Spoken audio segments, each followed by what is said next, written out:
नमस्कार दोस्तों, स्वागत है मेरे चैनल दी एक्टिव तरुण में। मैं हूं आपका दोस्त तरुण और स्वागत करता हूं आज की एक और म्यूचुअल फंड रिव्यू की वीडियो में। जिस फंड की हम बात करने वाले हैं वो है भैया एनर्जी सेक्टर का दूसरे नंबर का fund. SBI energy opportunity fund के बाद दूसरे नंबर पे हमारा आता है ICICI prudential energy opportunity fund.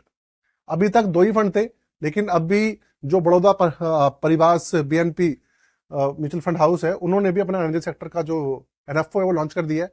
तो इस तरीके से अब तीन फंड हो जाएंगे। एक एनएफओ चल रहा है, दो ऑलरेडी चल रहे हैं। लेकिन भाई एनर्जी सेक्टर से लोगों ने ना भर भर के इन्वेस्टमेंट भी किया हुआ है, लेकिन ना लोग बहुत परेशान है। परेशानी की वजह क्या है, रीजन क्या है, वो आप पूरी वीडियो देखेंगे समझ जाएंगे। और अगर आपने इन्वेस्टमेंट किया हुआ है तो आपको पता ही होगा।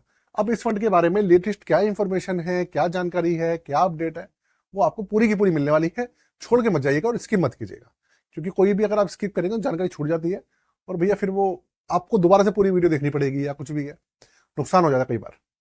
तो शुरू करते हैं आज की वीडियो को दोस्तों।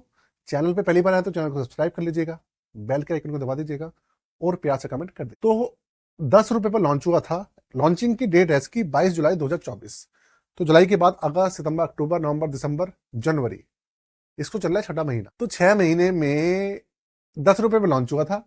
6 महीने बाद आप देखो कहां पे स्टैंड खड़ा है, 9.5 रुपए पे, 9 रुपए 48, मतलब 5% माइनस में चल रहा है। मतलब ये लोग ये सोच रहे हैं कि भाई अगर हमने एनएफओ में लगाया तो हमारे को फायदा क्या हो। 5% माइनस में चल रहा है, इससे बढ़िया तो अभी खरीद लेते हैं तो ज्यादा अच्छा होता। लेकिन भाई फ्यूचर किसी को पता तो है नहीं। अगर भविष्य पता हो तो नुकसान तो किसी को होगा ही नहीं ना, फिर सबको फायदा ही होगा। अगर किसी को ये पता चल जाए कि भैया ये चीज गिरने वाली है और सस्ती होने वाली है, तो हर कोई उसे तभी खरीदेगा जब वो सस्ती हो जाएगी। फिर महंगी महंगी में कौन खरीदेगा। तो भाई ये सब चीजें किसी को नहीं पता होती है और ना ही ऐसा करना चाहिए, क्योंकि मार्केट जो होती है प्रेडिक्ट करना इम्पॉसिबल। तो भाई जो सीएजीआर है इसका अभी तक जुलाई से लेकर अभी तक जो निकल के आया पूरा का पूरा माइनस में चल रहा है। ऐसा नहीं है कि पॉजिटिव नहीं चल रहा था, पॉजिटिव चल रहा था ये, लेकिन जब से मार्केट गिरनी शुरू हुई है ना, तब से नेगेटिव किया है ये। तो अब ये 5.20% नेगेटिव में चल रहा है। रिटर्न जो है 5.20% माइनस में है और रैंकिंग इसकी 3 स्टार है। एसबीआई एनर्जी अपॉर्चुनिटी फंड जो है उसकी भी 3 स्टार की रैंकिंग है। दोनों लगभग लगभग सेम ही फंड है। ये समझ लो, बस ये समझ लो कि आप एक माँ के जैसे जुड़वा बच्चे होते हैं ना, वो ये एक छोटा भाई एक बड़ा भाई है। जो एसबीआई एनर्जी अपॉर्चुनिटी फंड है वो बड़ा भाई है, ये छोटा भाई है। क्योंकि भाई अलग अलग एक टाइम पे लॉन्च हुए हैं, सेम कैटेगरी है, रिटर्न्स विटर्न्स भी सब कुछ सेम है, कंपनियां भी सेम है, लगभग लगभग सब कुछ सेम ही है इनका। तो ये समझ लीजिए बस हल्का फुल्का फर्क है कि भाई एक छोटा भाई है एक बड़ा भाई है। तो 3 साल के रिटर्न्स के बारे में तो पूछना बेकार है, 3 महीने के रिटर्न की बात करेंगे, क्योंकि 3 साल तो उसको हुए ही नहीं है। पिछले 3 महीने में भी 6.51% के नेगेटिव रिटर्न दे रहा है, लगातार गिर रहा है, उठा तो है ही नहीं। बीच में अच्छे रिटर्न निकल के आए थे, 10-12% के पॉजिटिव रिटर्न थे, लेकिन अब भैया टूट रहा है। आगे बेंचमार्क है इसका निफ्टी एनर्जी टीआरआई, जो कि इसका एसबीआई वाले का है। तो दोनों का जो बेंचमार्क है वो भी सेम है, लेकिन एक बात अलग है, इंडेक्स फंड है दोनों। इंडेक्स फंड नहीं है दोनों। अगर इंडेक्स फंड होते फिर तो रिटर्न भी सेम होते। तो अभी कोई भी एनर्जी सेक्टर के अंदर अभी तक इंडेक्स फंड नहीं आया है, ये बात है। तो दोनों के दोनों जो है, जो फंड मैनेजर है वो हैंडल करते हैं। तो भैया फंड मैनेजर जो होते हैं बहुत सारी चीजें चेंज कर देते हैं और उनके एक्सपीरियंस की वजह से ही रिटर्न्स में काफी ज्यादा फर्क आ जाता है। अभी तो भैया अभी तो दोनों बराबर गिर रहे हैं, ऐसा नहीं है कि भैया तो ज्यादा फर्क है, दोनों बराबर गिर रहे हैं, दोनों माइनस। तो एनर्जी निफ्टी एनर्जी टीआरआई इसका बेंचमार्क है। और वीडियो में आगे बढ़ू उसके पोर्टफोलियो के बारे में थोड़ा सा बताऊं। आज जितनी भी हमारी पोर्टफोलियो सर्विसेज उसके बारे में बता देता हूँ।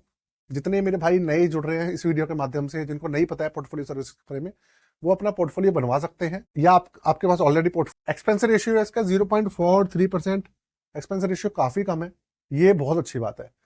दूसरी बात, और जिसका जो एक्चुअल लोड है वो भी कम है, 1%। 3 महीने से पहले निकालोगे तब, और 3 महीने के बाद 0%। 9,557 करोड़ का मैसिव इसके अंदर एयूएम भी आ चुका है, क्योंकि आईसीआईसीआई की स्कीम है। दूसरे नंबर का सबसे बड़ा ये म्यूचुअल फंड हाउस है। 5,000 से मिनिमम लमसम है और 100 रुपए से मिनिमम एसआईपी है। ये पूरा का पूरा इसका करंट सिनेरियो चल रहा है। तो सिनेरियो तो भाई एक ही है, गिर रहा है बस। पॉजिटिव रिटर्न कब मिलेंगे, कैसे मिलेंगे, वो मैं आपको अब बताता हूं। आप अब समझिए, तब पता चलेगा आपको कहानी क्या चल रही। देखिए एक बात समझिएगा, सबसे बड़ा जो कारण है एनर्जी सेक्टर के गिरने का, इसके नेगेटिव होने का सबसे बड़ा कारण है market.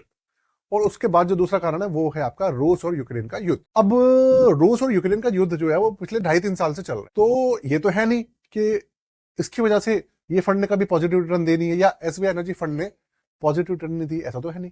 SBI energy opportunity fund ने 16% तक के पॉजिटिव रिटर्न भी दिए निकाल के, और रूस और यूक्रेन का युद्ध तब भी चला था, लेकिन तब मार्केट नहीं गिरी थी। तो अब प्रॉब्लम क्या आ रही है, ये भाई एक तो रूस और यूक्रेन का युद्ध चल रहा है और वो भी पूरी की पूरी क्षमता से चल रहा है। मतलब ये समझ लो, सबको पता है कि भैया युद्ध खत्म होने वाला है, अब ट्रंप आने वाले हैं, तो यूक्रेन भी जमीन कब्जाने में लगा हुआ है और रूस भी उनकी जमीन कब्जाने में लगा हुआ है, ये प्रॉब्लम चल रही है। और दूसरा आपका मार्केट गिरी हुई, तो ये जो फंड्स हैं एकदम से अपने आप पॉजिटिव हो जाएंगे, ऐसा नहीं है पॉजिटिव नहीं होंगे, पॉजिटिव हो जाएंगे। जैसी मार्केट अपने आप चलेगी ना, रिकवरी पे आएगी, अपने आप ठीक हो जाएंगे और अपने आप रिकवरी मोड में आना शुरू हो जाएंगे, ये पक्की बात है।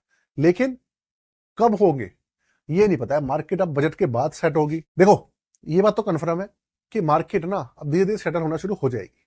कब होगी, बजट तक तो होगी नहीं, ये तो क्लियर है। आप ये मान के चलो कि 1 फरवरी को जब बजट आएगा तब तक तो होगी नहीं। अगर बजट में जो हमारी फाइनेंस मिनिस्टर है निर्मला सीतारमन जी, उन्होंने कोई उल्टा सीधा बजट हर बार की तरह दोबारा से पेश कर दिया तो भैया फिर मार्केट गिरेगी।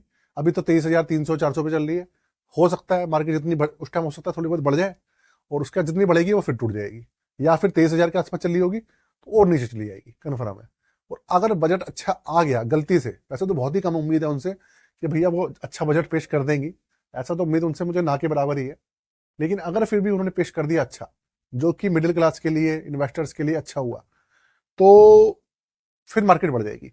और कुछ उनका भरोसा नहीं है वो टैक्स बढ़ा दे, भाई कुछ भी भरोसा नहीं है मुझे फाइनेंस मिनिस्टर से कोई भी उम्मीद। तो हर बार वो ऐसी मतलब लोगों को बेवकूफ़ी तो बनाते हैं, इधर से उधर से करके उधर का टैक्स बढ़ा देते हैं, उधर का टैक्स बढ़ा देते हैं, कभी कुछ करते हैं, कभी कुछ करते हैं। पिछली बार इंडेक्सेशन हटा दिया, लॉन्ग टर्म कैपिटल गेन आपका बढ़ा दिया, शॉर्ट टर्म कैपिटल गेन बढ़ा दिया। क्या हुआ, जो इन्वेस्टर्स है उनके भैया जो कमाई है उसके ऊपर वो टाका डाल लें, सिंपल है। तो ऐसा कुछ भैया उन्होंने डिसीजन ले लिया तो मार्केट भैया अच्छी खासी गिर जाएगी, और फिर गिरने के बाद फिर जो उठेगी फिर वो हम कह सकते हैं कि फिर वो रिकवरी फेज में आ जाएगी, ये पक्की बात। तो दोस्तों बस मार्केट की टेंशन लेने की जरूरत नहीं है कुछ भी, और ये सोचने की जरूरत, घबराने की जरूरत नहीं। घबराने वाली बात तो ये है, जितना घबराना तो आप घबरा चुके हो, क्योंकि मार्केट में अभी तक इन्वेस्टर के बैठे हो, तो भैया घबराना जितना घबराना था आप घबरा चुके हो, तो अब और मत घबराना, बने रहिए, एग्जिट मत कीजिएगा गलती से भी, बने रहिए। और बिल्कुल भी आप जो बजट है ना उसके ऊपर नजर बनाई रखिए, और फिर आपको पता चलेगा कि भैया एक्चुअल में होने क्या, ठीक है। और दूसरी बात, पूरी की पूरी जो वीडियो है आपके लिए एजुकेशनल पर्पस के लिए पूरी की पूरी वीडियो थी, किसी भी तरीके का रिकमेंडेशन नहीं है। आप ये मत सोचिए भाई रिकमेंडेशन दिया जा रहा है, सजेशन दिया जा रहा है, ऐसा कुछ भी नहीं है।